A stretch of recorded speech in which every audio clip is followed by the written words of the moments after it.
हज़रत Umar bin Khattab रज़ी अल्लाह तआला अन्हु वो अजीम सहाबी हैं जिनका नाम आते ही अदल, बहादुरी और खौफ खुदा की मिसाल जहन में आती है, जिनकी हैबत से शैतान भी रास्ता बदल लेता था, जिनके बारे में सैयदी रसूल अल्लाह ने फरमाया, अगर मेरे बाद कोई नबी होता तो वो उमर होता।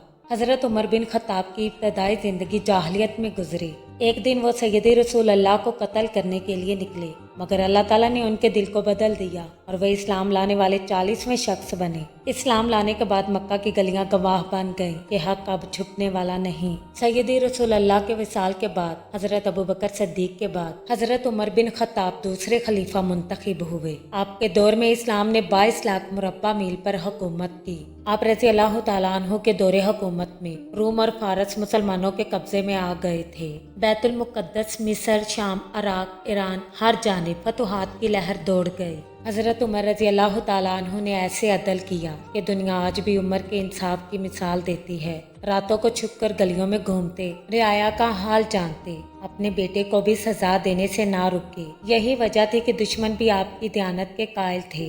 एक सुबह जब हज़रत उमर बिन खत्ताब रज़ी अल्लाह तआला अन्हु मस्जिद नबवी में फजर की नमाज पढ़ा रहे थे तो एक मुनाफिक मजूसी गुलाम जिसका नाम अबू लोलो फिरोज था, उसने जहर आलूद खंजर से आप रज़ी अल्लाह तआला अन्हु पर हमला किया। उसने 6 वार किए। आप रज़ी अल्लाह तआला अन्हु शदीद जख्मी हुए। 3 दिन तक जिंदगी और मौत की कशमकश में रहे और फिर 63 साल की उम्र में शहादत का जाम नोश फरमाया। आप रज़ी अल्लाह तआला अन्हु को सैयदी रसूल अल्लाह सल्लल्लाहु अलैहि वसल्लम और हज़रत अबू बकर सिद्दीक के पहलू में दफन किया गया। अल्लाह ताला से दुआ है कि ऐ अल्लाह हमें हज़रत उमर जैसा इखलास, अदल, तकवा और कुर्बानियाँ अता फरमा। हमें उनके नक्शे कदम पर चलने की तौफीक अता फरमा। आमीन। इस्लामिक वीडियोस के लिए हमारे चैनल को सब्सक्राइब जरूर कर लें।